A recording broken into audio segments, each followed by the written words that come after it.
Hi friends, welcome to Hansha's kitchen and blogs. ఈరోజు మన కిచెన్లో శనగపప్పు బాయిల్డ్ ఎగ్ కర్రీ ఏ విధంగా చేయాలో చూద్దాం. ఇది చాలా పాతకాలం వంట,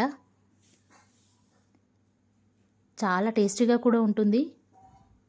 వీలైతే తప్పకుండా ఒకసారి ట్రై చేయండి. ముందుగా ఈ రెసిపీ కోసం 6 ఎగ్స్ని బాయిల్ చేసి పక్కన పెట్టుకోవాలి. అదేవిధంగా 1 కప్ శనగపప్పుని మంచిగా కడుక్కొని ఉడికించుకోవాలి. శనగపప్పు ఎగ్స్ ఉడికించి పక్కన పెట్టుకున్నాక ఇప్పుడు ఒక బాండీ తీసుకొని అందులోకి 3 టేబుల్ స్పూన్స్ ఆయిల్ వేసుకోవాలి. ఈ ఆయిల్లోకి ముందుగా ఉడికించి పెట్టుకున్న ఎగ్స్ని వేయించి పక్కన పెట్టుకోవాలి. ఆలోపు టమాటో, పచ్చిమిర్చి, పుదీనా, మెంతి, ఆనియన్ అన్నీ కట్ చేసి పెట్టుకున్నాను నేను. ఇప్పుడు అదే ఆయిల్లోకి 4 లవంగాలు, కొంచెం సాజీరా వేసి అందులోకి పచ్చిమిర్చి ముక్కలు, సన్నగా తరిగిన ఉల్లిపాయ ముక్కలు, మెంతి, పుదీనా అన్నీ వేసి మంచిగా వేయించుకోవాలి. వీటన్నింటినీ ఈ విధంగా కలుపుతూ కాస్త రంగు మారే వరకు ఈ విధంగానే వేయించుకోవాలి. ఇలా కాస్త రంగు మారాక ఇందులోకి ఫ్రెష్గా చేసి పెట్టుకున్న అల్లం వెల్లుల్లి పేస్ట్ని 1 టీ స్పూన్ వేసుకొని అంతా బాగా కలుపుకొని అల్లం వెల్లుల్లిలోని పచ్చివాసన అంతా కూడా పోయే వరకు మంచిగా కలుపుతూ అడగంటకుండా వేయించుకోవాలి.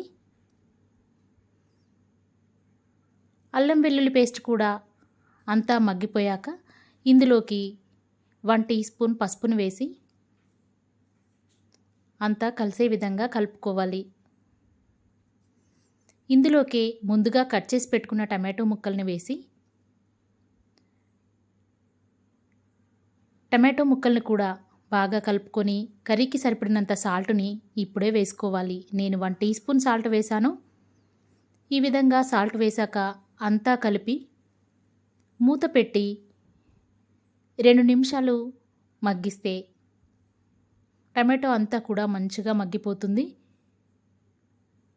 టమాటో అంతా కూడా మంచిగా మగ్గిపోయాక 1½ టీ స్పూన్ కారం,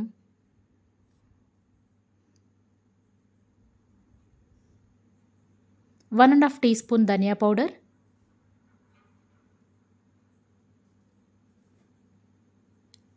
1/2 టీ స్పూన్ గరం మసాలా వేసుకొని అంతా కూడా మంచిగా కలిసే విధంగా కలుపుకోవాలి.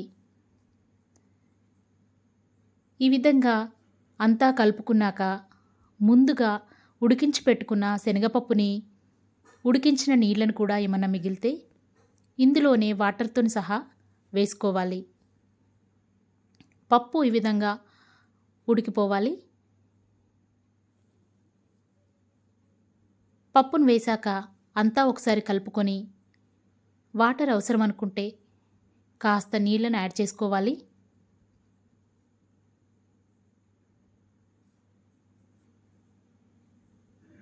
నేను కొంచెం వాటర్ వేశాను.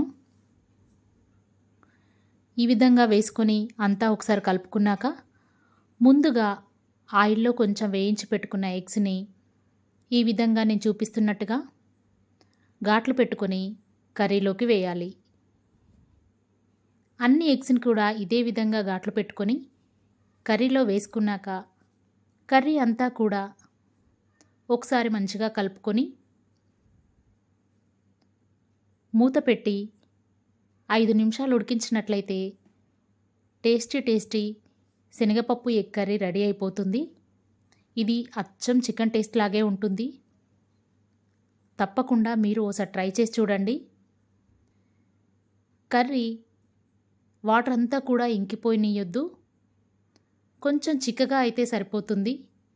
ఎందుకంటే శనగపప్పు చల్లారాక బాగా ముద్దగా తయారవుతుంది.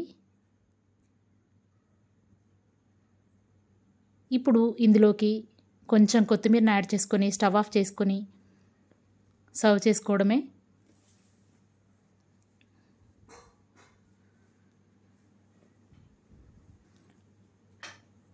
వీడియో నచ్చినట్లయితే తప్పకుండా లైక్ చేయండి, షేర్ చేయండి. ఈ కన్సిస్టెన్సీలో ఉంటే కర్రీ చాలా టేస్టీగా ఉంటుంది. తప్పకుండా ట్రై చేయండి. Thank you for watching. Please subscribe my channel.